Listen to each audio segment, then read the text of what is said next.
Hello friends, welcome back to JC vlogs. എല്ലാവർക്കും വിക്രമിൻ്റെയും വേദയുടെയും ഒരു അടിപൊളി എപ്പിസോഡിൻ്റെ ഓൺ ട്രിവിലേക്ക് സ്വാഗതം. അങ്ങനെ നമ്മളെല്ലാവരും പ്രതീക്ഷിച്ചതുപോലെ ആദ്യം എത്തിയിരിക്കുകയാണ് വിക്രമിൻ്റെയും വേദയുടെയും വിവാഹ ദിവസം. വിവാഹ ദിവസത്തിലാവട്ടെ വീട് മൊത്തം അലങ്കരിച്ച് വളരെ ആഘോഷമാക്കി തീർത്തിരിക്കുകയാണ് വിക്രമിൻ്റെ വീട്ടുകാർ.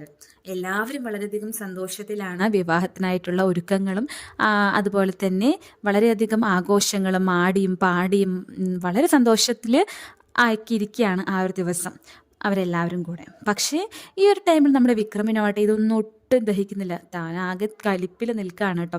ഇങ്ങനെയൊക്കെയോ കടിച്ച് പിടിച്ച് നിൽക്കുന്ന ഒരു വിക്രമിനെയാണ് നമുക്ക് കാണാൻ പറ്റുന്നത്.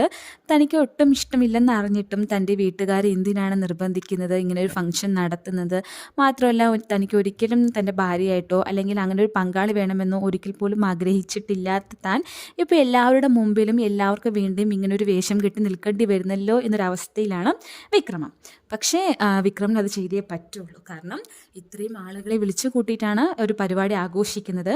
അപ്പോൾ ഈ ഒരു ടൈമിൽ അതായത് വിക്രം മറുത്ത് എന്തെങ്കിലും ചെയ്തു കഴിഞ്ഞാൽ തൻ്റെ കുടുംബത്തിന് തന്നെ അത് ദോഷമായി ഭാവിക്കാം എന്ന് വിക്രമിന് ബോധ്യമുണ്ടായിരുന്നു. പിന്നെ അച്ചമ്മയാണ് എല്ലാ കാര്യങ്ങളും മുൻപന്തിയിൽ നിന്ന് ചെയ്തുകൊണ്ടിരിക്കുന്നത്. അപ്പോൾ അച്ചമ്മയെ അവഗണിച്ചുകൊണ്ട് എന്തെങ്കിലും ഒരു പ്രവൃത്തി ചെയ്യാമെന്ന് പറഞ്ഞാൽ വിക്രമിന് വളരെയധികം പേടിയാണ്. മറ്റൊരു തരത്തിൽ അച്ചമ്മയോട് കുറച്ചും കൂടി സ്നേഹം കൂടുതലുമാണ്. അതുകൊണ്ട് ഒന്നും തുറന്നു പറയാൻ പറ്റാത്ത അവസ്ഥയിലാണ് വിക്രം അവിടെ നിൽക്കുന്നത്. പക്ഷേ ഈ ഒരു ടൈമിൽ നമ്മുടെ വേദയാവട്ടെ തനിക്ക് ഒരിക്കൽ കൂടി ഇങ്ങനെ എല്ലാവരുടെ മുമ്പിലും തന്നെ ഒരു ഭാര്യയായിട്ട് വിക്രമിൻ്റെ ഭാര്യയായിട്ട് കുടുംബം അംഗീകരിക്കുമെന്നും അതുപോലെ തന്നെ എല്ലാവരുടെ മുമ്പിൽ ഇങ്ങനൊരു പരിപാടി നടക്കുമെന്ന് അവൾ വിചാരിച്ചിട്ടില്ല. അതുകൊണ്ട് തന്നെ രണ്ട് കുടുംബങ്ങളുടെയും സമൂഹത്തോടുകൂടി വീണ്ടും തനിക്കൊരു വിവാഹം നടക്കാൻ പോവുകയാണ്, തൻ്റെ ജീവിതം വളരെയധികം സന്തോഷകരമാക്കാൻ പോവുകയാണെന്ന് പറഞ്ഞിട്ട് വളരെയധികം ഹാപ്പി ആയിട്ടാണ് നമ്മുടെ വേദ ഇരിക്കുന്നത്. അങ്ങനെ മണ്ഡപത്തിലേക്ക് വേദ വരെയാണ്. വിക്രം മണ്ഡപത്തിൽ ഇരുത്താൻ നോക്കുന്നുണ്ട് കേട്ടോ. പക്ഷെ അവൻ ഇരിക്കുന്നതേ ഇല്ല. ലാസ്റ്റ് കമല വളരെയധികം ദേഷ്യപ്പെട്ടിട്ട് അച്ചമ്മയും ദേഷ്യപ്പെട്ടിട്ട് ഇങ്ങനെ ചീത്ത പറയുകയാണ് വിക്രമിനെ. അപ്പോൾ വിക്രം അങ്ങനെ വന്നിട്ട് അവിടെ ഇരിക്കുന്നുണ്ട്.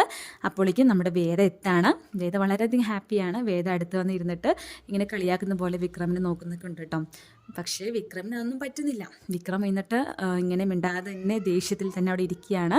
ശേഷം എല്ലാ ചടങ്ങുകളും പൂർത്തിയാക്കിയിട്ട് താലിമാല വിക്രമിൻ്റെ കയ്യിലേക്ക് കൊടുക്കും. പക്ഷേ ആ ഒരു ടൈമിൽ വിക്രമിനത് അത് സ്വീകരിക്കാൻ പറ്റുന്നതേ ഇല്ല. അത്രയധികം ദേഷ്യപ്പെട്ടാണ് നമ്മുടെ വിക്രം.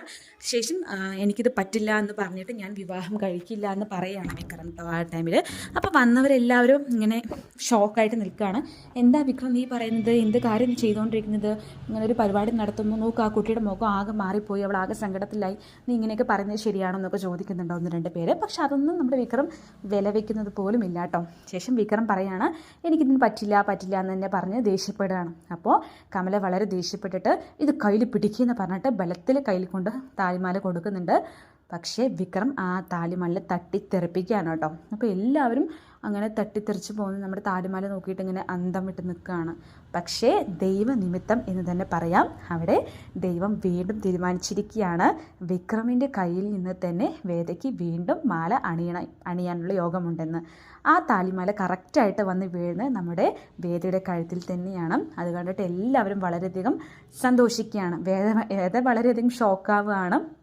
ആദ്യം തട്ടി മാറ്റുന്നത് കണ്ടിട്ട് അവൾ ആദ്യം പേടിച്ചു, അയ്യോ എന്നുള്ള സങ്കടത്തിലിരിക്കുകയാണ്. പക്ഷെ പിന്നീട് താലിമാല തൻ്റെ കഴുത്തിൽ തന്നെ വന്ന് വീണപ്പോൾ അവൾ വളരെയധികം സന്തോഷിക്കുന്നതായിട്ട് കാണിക്കുന്നുണ്ട് കേട്ടോ. അപ്പോൾ എന്തൊക്കെയാണെങ്കിലും ഈ രണ്ടാമത്തെ തവണയും യാദൃച്ഛികമായിട്ട് തന്നെയാണ് വിക്രം വേദയുടെ കഴുത്തിൽ താലി കെട്ടി പോകുന്നത്. പക്ഷേ ഇതാണ് ദൈവനിമിത്തം, അതായത് രണ്ടാളും തമ്മിൽ ചേരാനാണ് യോഗമെന്ന് അവിടെയുള്ള എല്ലാവരും പറയുന്നുണ്ട് കേട്ടോ. അങ്ങനെ വിക്രം വേദയും തമ്മിലുള്ള വിവാഹം നടക്കാൻ പോവുകയാണ്. നമുക്ക് വെയിറ്റ് ചെയ്ത് കാണാം. താങ്ക്